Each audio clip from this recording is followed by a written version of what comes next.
दोस्तों आज पेश है अग्निरथ। एक और चित्र है दोस्तों।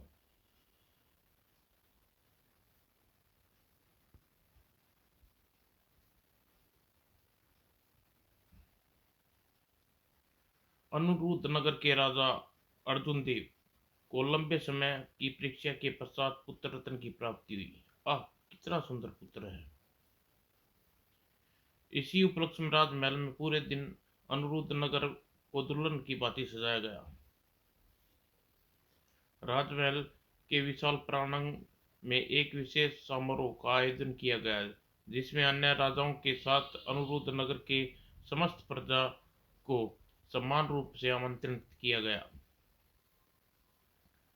चहु और हर्ष उल्लास का वातावरण था कि अचानक, अरे प्रकाश में यह पुंज कैसा? क्या ये कोई तेजी से पृथ्वी की तरफ बढ़ रहा है?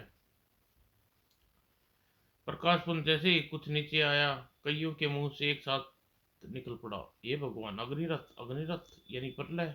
अरे अग्निरथ तो अग्निरथ ही तो है वह, देखो। अच्छा, अग्निरथ! राजा अर्जुन देव सहित उपस्थित व्यक्ति आश्चर्य के सागर में गोते लगा रहे थे। ये क्या अग्निरथ? कहीं किसी अशुभ अशुभ घड़ी का प्रतीक तो नहीं? हे भगवान, भगवान! हा हा हा हा हा हा हा। अगोला कहते हैं मुझे, राजन पहचाना? इस अवसर पर तुम यहाँ क्या करने आए हो अगोला? मैं तेरी हंसती खेलती दुनिया में आग लगाने आया हूँ राजन। जिस तरह 10 साल पहले तूने मेरी हंसती खेलती दुनिया में आग लगाई थी, मैं तेरे नवजात सेतु को अपनी क्रोध अग्नि में भस्म करने आया हूँ। मैं तेरा यह सपना पूरा नहीं होने दूंगा, कभी नहीं। ठीक उसी क्षण, हाँ, आज यहाँ होने वाला विनाश कोई नहीं रोक सकता। ओह, आह! ये बच्चे और पत्नी की चिता बनने मेरे हाथ से 2 गोले। उफ नहीं, इस आग के गोलों को रानी के बच्चे के पास जाने से रोकना होगा। वायु की गति से भागता राजा अर्जुन ने रानी के कक्ष में पहुंचा। भड़ाक! अरे ये क्या कर रहे हैं आप? रानी जी, राजकुमार को बचाओ जल्दी! लेकिन तभी चीख उठा राजा अर्जुन देव, रानी भागो, बचो! रोदन! और आग का गोला उसके सीने से आ टकराया और फिर पल भर में पूरा कक्ष आग का कुंड बनता चला गया। उधर बाहर भी चारों तरफ आग ही आग बरस रही थी। बचाओ बचाओ, आह बचाओ, भागो! हमारा उद्देश्य पूरा हो गया। अग्नि पुंज अब वापस जा रहा है, चलो अग्निरथ! और तुरंत ही रथ आकाश मार्ग से बढ़ चला और लुप्त हो गया। अनुरुद्ध नगर के विनाश की खबर जंगल की आग की तरह चारों ओर फैल गई। वह भयानक अग्निरथ था जिस पर बैठे उस चमत्कारी पुरुष ने हर तरफ आग ही आग बरसा दी। हाँ, और वही आग राजा अर्जुन उसकी पत्नी नवजात शिशु को निकल गई। ओह, अच्छा हुआ राजकुमारी विशाली अनुरुद्ध नगर में नहीं थी, वरना भयानक आग उसे भी निगल जाती। राजकुमारी वैशाली बच गई। कहाँ थी वो? अपने दादा के यहाँ, विक्रम सिंहगढ़। ओह, राजकुमारी को तो दुख का पहाड़ टूट पड़ा होगा। वास्तव में राजकुमारी विशालगढ़ दुख की कोई सीमा नहीं थी। नहीं, यह नहीं हो सकता।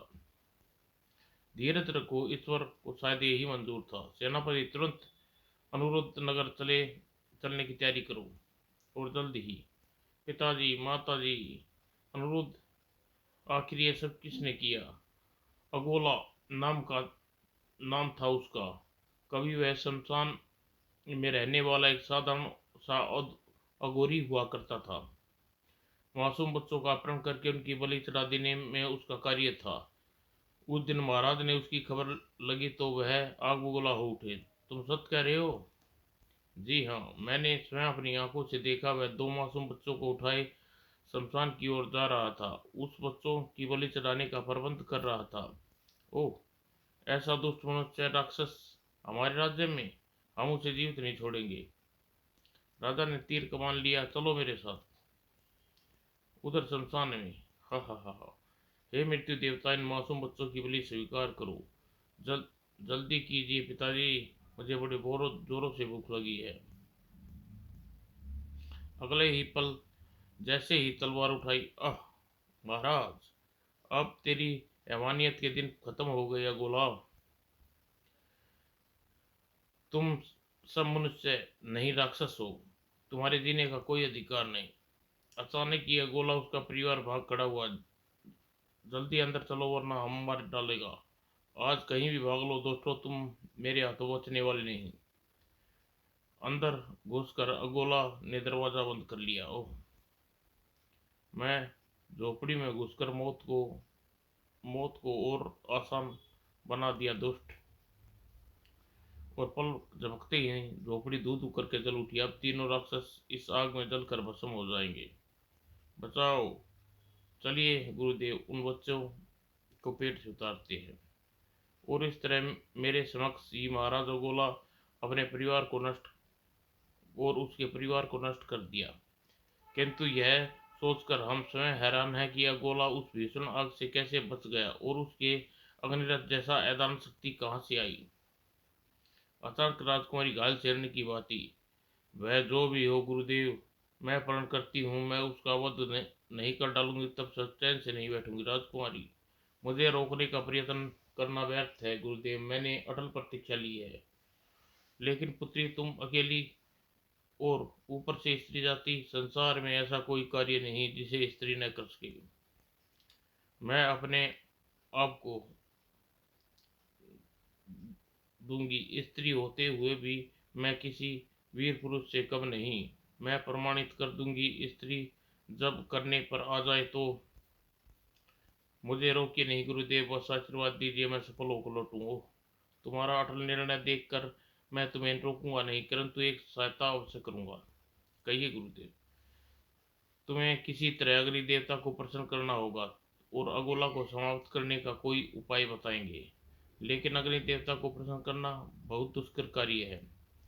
कार्य कितना ही दुष्कर क्यों ना हो गुरुदेव, मैं उसे अवश्य पूर्ण करके दिखाऊंगी। आप अग्नि देवता को प्रसन्न करने के यज्ञ की तैयारी कीजिए।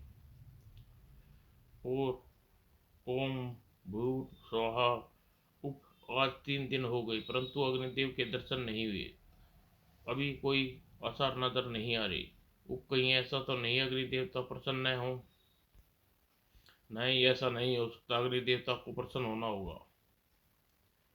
अचानक आपको प्रसन्न होना होगा अग्निदेव, वरना मैं अपनी आहुति दे दूंगी। उपराजकुमारी, यह क्या मूर्खता कर रही है। हट जाइए दादाजी, आप मुझे नहीं रोक सकते। वैशाली, तुम क्या कर रही हो। और अचानक राजकुमारी के हाथ में थमी तलवार अप्रत्याशित ढंग से लहराई। हे राजकुमारी, ये राजकुमारी ने क्या किया। अग्निकुंड में आहुति दे डाली। वैशाली और उपस्थित जनसमूह आश्चर्य के सागर में गोते लगा रहे थे कि अचानक हवन कुंड में पड़ी वैशाली की गर्दन हवा में लहराई। और उसी के समय अग्नि देवता प्रसन्न हो गए। उठो पुत्री, हम तुमसे प्रसन्न हो गए।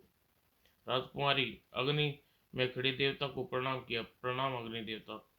कहो पुत्री, क्या चाहिए। अग्निरथ की तबाही। अग्निरथ एक ऐसा दिव्यास्त्र है जिसे कोई काट नहीं। जो मनुष्य अग्निरथ पर सवार है वह अजय अमर है। अगर कोई उसके अग्निरथ से उतारने में सफल हो जाए तो उसकी मृत्यु हो सकती है। मैं तुम्हें अग्नि विनाशक शक्ति प्रदान करता हूँ, तुम्हें अग्निरथ का सामना करने में मदद करेगी। अगर तुम साहस और बुद्धि से काम लो तो तुम अगोला की मौत का कारण बन सकती हो।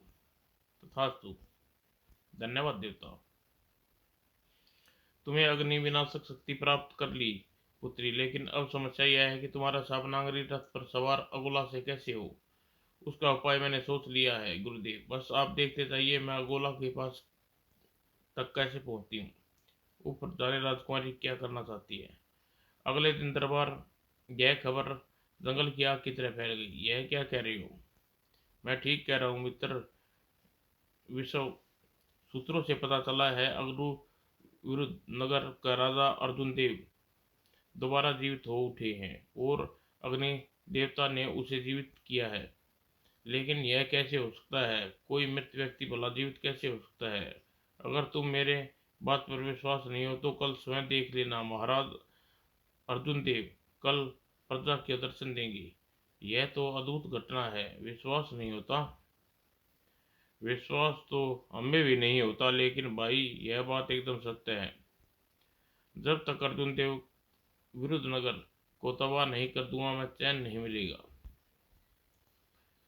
और इस सूचना पर अगोला अनिभिज्ञ नहीं था। ओह, अगर यह सत्य है तो मैं फिर अग्निरुद्ध नगर पर तबाही परेशानी होगी। कल अग्निरुद्ध नगर के वासियों को उनके महाराज के साक्षात मौत के दर्शन देंगे और अगले दिन अग्निरुद्ध नगर के प्रांगण में महाराज अर्जुन देव दर्शन दो। और जब प्रजा ने दर्शन दिया, महाराज अर्जुन देव अमर रहे। अचानक जैसे आसमान टूट पड़ा, जनसमूह पर आन गिरा। यह शोर कैसा? कई हलक फाड़कर चिल्लाए, भगदड़ मच गई। भागो, अग्निरथ आ गया, भागो भागो। उसी समय आकाश में अग्निरथ नजर आया। राजा अर्जुन देव, मैं फिर आ गया हूँ। तू जितनी बार जिएगा अगोला तुम्हें उतनी बार मारने आएगा। अग्निरथ हा हा हा हा। और आश्चर्य से आंखें चौड़ी होगी अगोला की। मेरी शक्ति शाली अग्निपुंज लुप्त हो गए। तेरी अग्निपुंज ही क्या, अब तेरी हर शक्ति व्यर्थ है मेरे सामने। तुम राजा अर्जुन देव नहीं हो सकते। हाँ, महाराज अर्जुन देव नहीं, बल्कि उनकी पुत्री वैशाली हूँ। धोखा।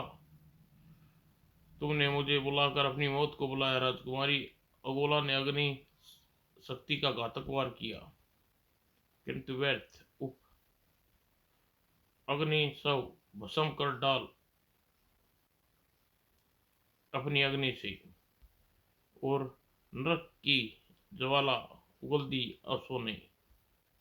उप भयानक आग। मेरे सिवा यहाँ हर कोई वस्तु जल रही है, लेकिन वैशाली अभी भी सुरक्षित खड़ी थी। अचानक एक खतरनाक निर्णय लिया राजकुमारी वैशाली ने। इस अग्नि रथ से उतारने के लिए मुझे अपनी जान पर खेलना होगा। और उसी क्षण हवा में उसका शरीर लहराया और फिर तड़ाक। अगले ही पल अगोला अग्निरथ से नीचे गिरा। और अब अग्निरथ पर सवार थी राजकुमारी वैशाली। तेरे पाप के दिन पूरे हुए अगोला। आज तेरा यह अग्निरथ तेरी ही मौत का कारण बनेगा। ओह! वातावरण में गूंज गई अगोला की चीखें। और अगले क्षण आह ओह! देखते ही देखते अगोला मोम की तरह पिघलने लगा। राजकुमारी नीचे उतरते ही अग्निरथ आकाश में उड़ चला और अग्निरथ लुप्त हो गया। अच्छा हुआ राजकुमारी, वरना कोई अगोला बनने की कोशिश करता। इस मनुष्य रूपी जानवर की मौत देखकर मेरे पिता और माता की आत्मा को शांति मिली होगी। समाप्त दोस्तों।